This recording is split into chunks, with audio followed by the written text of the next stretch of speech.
So we're going to start now the daf for today, which is Tesvav. Midnudim umitzorah mayim bitisporis. We have established that an avil is not allowed to cut his hair. What is the status of someone who's in nidui or mitzorah? Are they equal in status to that as an avil to generate an iser of tisporis? Ashma, we learned in the Brisa, Menudim umitzoroim asurim lesaper ulachabes. The Brisa is pretty explicit that both in the cases of Menuda and Mitzorah, there's an isur of both tispores and kibbutz, of cutting their hair and laundering their clothing. Menuda shemes, what happens in a case of someone who dies and he's still in the state of nidu? So there was never an opportunity during his lifetime for Bezdin to be matir his nidu. Is there some sort of a process by which they can be matir his nidu and give him a kapar posthumously? Bezdin soklin es arono. According to the Tanakama of this brisa, Bezdin will put stones over his aron, his coffin. Rabbi Yehuda Omer, lo she'amidu olav gal avonim kegal shel achan. Achan, who stole from the sholo, and he died as a result, they actually heaped stones, piles of stones, on top of his grave. But that's not what we're going to do for a menuta that died. Ela bezdin sholchim umenichim even gedola al aronu. They only put one large stone over his coffin. Lelamdecha, this teaches you, Shekola misnade umeis b'niduyov bezdin soklin es arona. That someone who dies while he's in a state of nidui, Bezdin will put stones, or in this case, one large stone, over his coffin.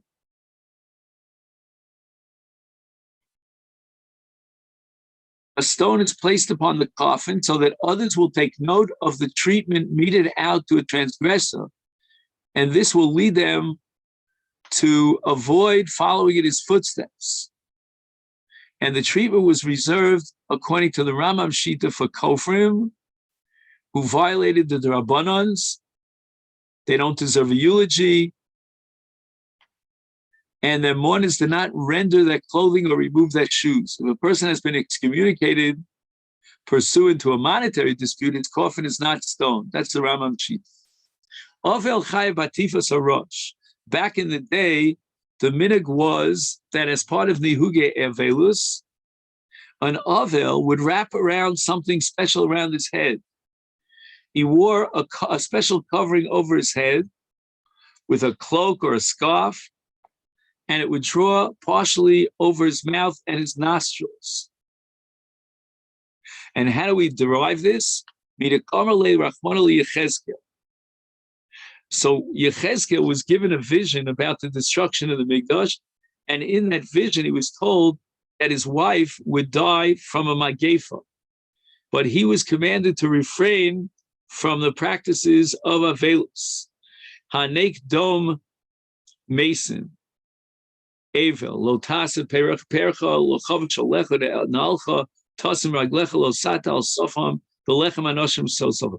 From whatever the Torah tells Yechezkel, Hashem says to Yechezkel that you're not allowed to do, meaning you're not allowed to fear, you're not allowed to be noeg avelus. That's going to teach us what a normal avil requires.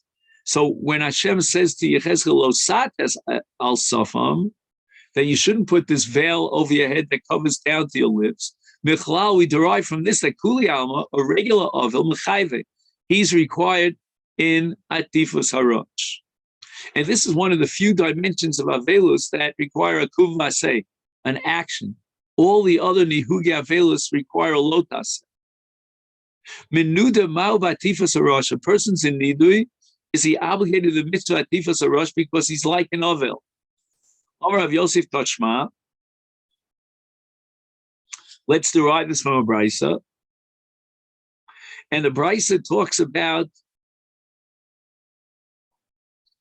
the practice of Torah scholars after the nation has undertaken 13 unrequited fasts. This is a Mishnah, a Brisa Masechet Tainis, and there are a series of 13 fasts when the rain doesn't come down. They wrap themselves up. That's called if ituf harosh, and they sit like minudim, as if they were in excommunication. Until God will have compassion and the rains will come back. So we see that when the Brisa compares Torah scholars to people who are in Nidui, it says they have to wrap up their heads. So you see that a menuda is chayim and atifas rosh. Amalei Abaye. Abaye says no. There's no proof from this Brisa. Dilma menuda l'shamayim shayin dechamim. The case that is addressed in Brisa, in the Brisa, is menuda l'shamayim. Notice it wasn't Bezdin that put him into Nidui. The fact that the rains did not come down, that means that Shamayim, up in heavens, they put us into Nidui. And we should be regarding ourselves as if we were in excommunication. And therefore, we really don't know anything from this Brisa about a classic Nidui, because it could be that Nidui Shamayim is different, he's more chamer, and it's more strict, and therefore he requires Atifas Harosh. So that remains an unanswered question. Now, as we go through this Gemara, you might want to keep open a chart here, and you'll see this on.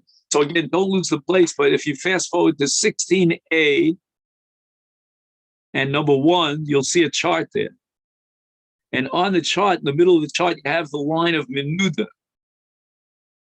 And when it comes to wrapping the head, which is the third one up from the bottom, it's unresolved. Now, mitzora ma'u batifas harosh. And here we're going to prove that a mitzora is indeed chayav. He's obligated in tifas harosh. Toshma. The Torah actually says it explicitly. In Vayikra Yud Gimel, we're not even sure why the Gemara bothered asking this question. The Torah says, "V'al safam ya'ateh." He shall veil himself up to his lips. So a whole discussion here about why the Gemara even had to pose the question in the first place. In any event, if you go back to your chart, you'll see that with regard to wrapping your head, both in the case of an Ovel and a Mitzorah obligated, and in the case of Menuda, it remains unresolved. Ovel also laniach tefillin. An Ovel on the first day of his Avelus, which is the day of the Kfura, is enjoined from wearing tefillin. And what's the source for this? Again, we go back to Yechezkel. And it says, and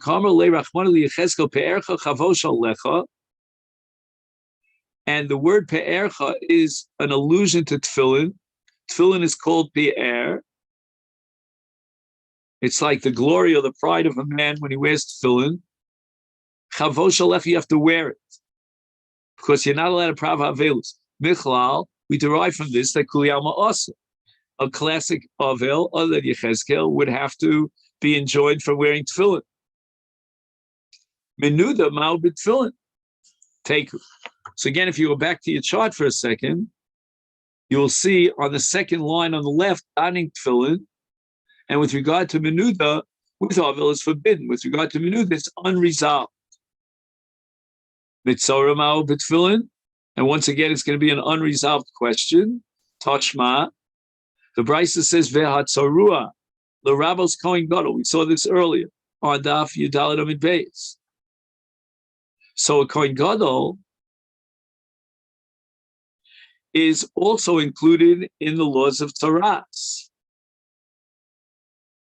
Again, the question is going to be exactly how we determine that he's a Mitzorah. That have, I think, a note about that. Let me see if I can find that.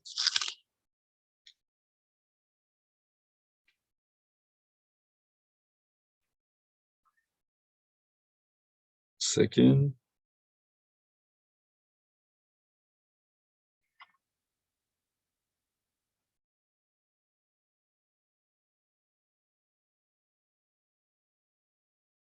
he says that with regard to a Kohen Gadol, the Torah says he shall not leave his head unshorn and shall not rend his garments over a deceased relative. We might have thought that this law applies even when he's afflicted with tsaras.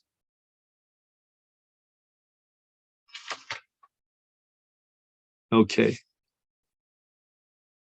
God of you prumim, the pasuk says that his garment shall be prumim, sheyu mikoroim, which means that you have to rent them, rip them. Baroshi parua, ein priela gidul seir, he has to grow his hair. Divrei Rabbi Eliezer, Rabbi Akiva Omer, nemra havaya barash. The word havaya appears with regard to the Rosh. It says yeh parua, v'nemra havaya bebeged, and with regard to beged, it says you prumim, and this gives us exeris shav. Ma havaya mur bebeged dorach shechutz migufo. Right, a garment is something that you wear on your body. Af havaya barosho davar shechutz migufo. Something that is external to its body. My love, doesn't it mean atfilin? So you see here clearly that according to Rabbi Akiva, a mitzora is enjoined from wearing tefillin, whereas Rabbi Eliezer holds that he's obligated to wear tefillin. Omar Papa lo. The pasuk is not necessarily alluding to tefillin, according to Rabbi Akiva. Akumta is sudra. Rather, it alludes to a hat and a turban, teaching us that a mitzora may not cover his head with a hat or a turban. So once again, we have an unanswered question as far as the mitzora wearing tefillin. And it might actually be a machlokes between Rabbi Akiva and Rabbi Eliezer. But in any event, it's an unresolved question. Avel also b'shel shalom to ka'oma le'rachmana li'yechezkel hanegdom. Grieve in silence. Menuda ma'u b'shel shalom. What's the din of a menuda with regard to she'elas shalom, which he calls here in English greeting others. And we don't know what's the status of menuda. Is he allowed to greet others or not?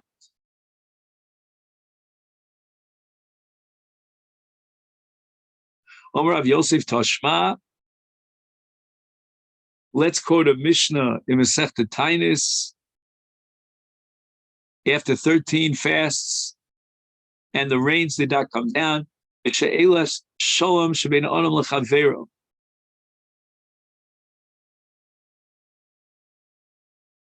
What's the status after the 13 fasts as far as she'elas shalom, greeting a person? And the Mishnah says, Ki b'nei adam hanizufim l'makom. It's like people who are in nidui. Nizifa means nidui. So we see clearly that in the case of a menuda, he's also b'shelet shalom. And again, Amalei Abaye, the same thing that we had before, dil menuda l'shamayim shiny dechamer. Maybe the Torah is more machmer in the case of menuda l'shamayim when the rains didn't come down. But as far as a regular menuda who's put into nidui by Bezdin, maybe he's allowed, he's permitted to greet others. And this becomes, again, an unresolved question. Mitzora ma'u b'shelet shalom. Toshma v'al safam ya'ateh. Sheyu sfosov sifsosov midubako zu b'zu. His lips shall cleave one to another. She'ehei kiminuda uke'ovel. V'osur b'shelet shalom.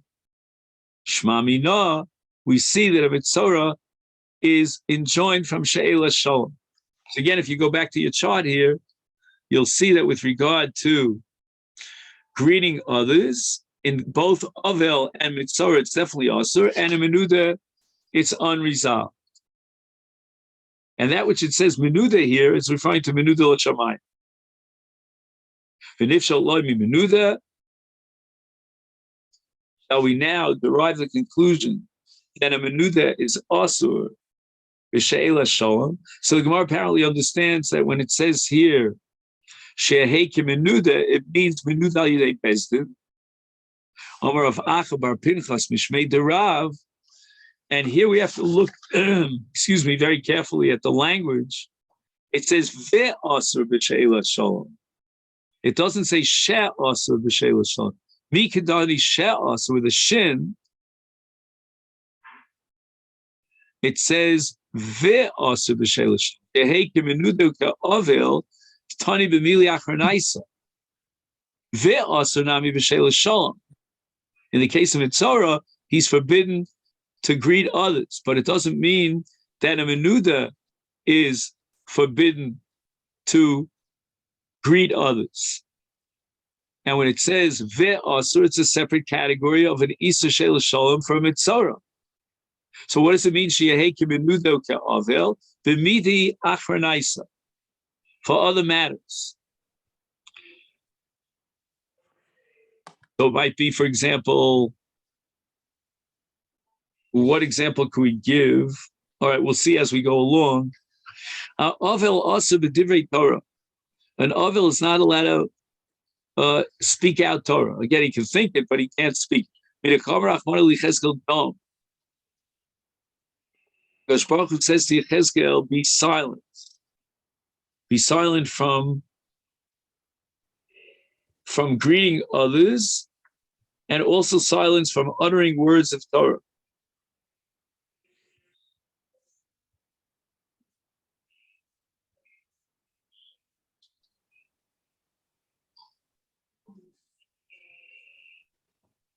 Menuda ma'u b'divrei Torah.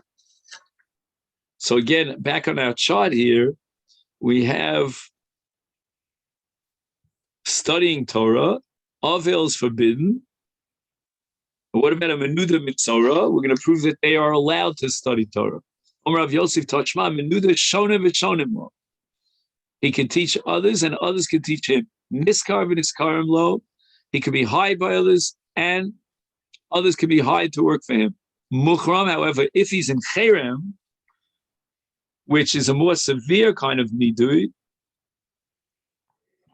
and that's after he is imposed, after a sinner has incurred 2 30-day nidui bans. He's lo shonim lo niskar lo niskarim lo, aval shonu li atzmo. He can learn quietly on himself, so we don't interrupt his Torah study. The oselo chanus katana b'shvil parnasaso. He can have a small store to keep himself alive. The Amar Rav Pune Maya. He can sell water bepakta the aravos, in the market of aravos. Shmamina. So we see from this brisa that a menuda is allowed to study Torah. Mitzorah ma'u b'divrei Torah, tashma. We're going to try to prove now that a mitzorah is allowed to study Torah. It says, "V'odatem levanecha levnei vanecha, yom asher amadet levnei Hashem Elokecha b'chorei." So what's the connection between you shall make them, meaning the Torah, known to your children, your grandchildren, and the day that you stood before Hashem at Chorev? Malahalan, just like in the day of Chorev. Right, we have to stand and receive the Torah in dread and awe, with trembling and fear. So too, when we teach Torah in later generations, this must be done with dread, awe, trembling, and fear. Mikan Amru, from this we derive that Hazavim v'Mitzoraim ubole nidos mutarim likros b'Torah b'Neviim u'b'Ksum l'shanos b'Midrash u'b'Shas b'Halachos u'b'Agados. That's as far as Zavim Mitzorah Bole Nidos. They are permitted to read from the Torah and from Tanakh, to study Medrash and Talmud, Halach, and Haggadik teachings. Even though they're all Tmeim, their Tumah was not caused by acts of excessive levity. Therefore, they're permitted to study Torah. However, Balkari, who experienced a seminal emission, and apparently it's a result of feelings of levity, asurim. They're not allowed to study any of those Torahs. Shmamina, we see explicitly that a Mitzorah, who's mentioned here black and white amongst the list of men that are allowed to study Torah. Ovel also, so that's what we have here back in our chart about studying Torah, that both in the cases of Menuda and Mitzorah, they're allowed to study Torah. Ovel also b'tichboses. So again, will be a fascinating project for a study be'iyun, would be to figure out to what extent the Mitzorah has the dinim of Avelus. For example, we said he's not allowed to cut his hair. We didn't know whether or not he wears tefillin. It might be machlokas tanoim. He's not allowed to be shol b'shalom. And yet he's allowed to study Torah. I mean, how do you define these various isurim and carve out the understanding of the status of Mitzorah? Ovel also b'tichboses. How do we know that an ovel is not allowed to launder his clothes? The Ksiv, and here the Gemara is going to quote a pasuk in Shmuel Beis after the incident of Amnon and Tamar. Avshalom killed Amnon, and David HaMelech put his son, he sent him out into Golus, into exile. Yoav, who was the commander-in-chief of David's army, he tried to reconcile David and Avshalom.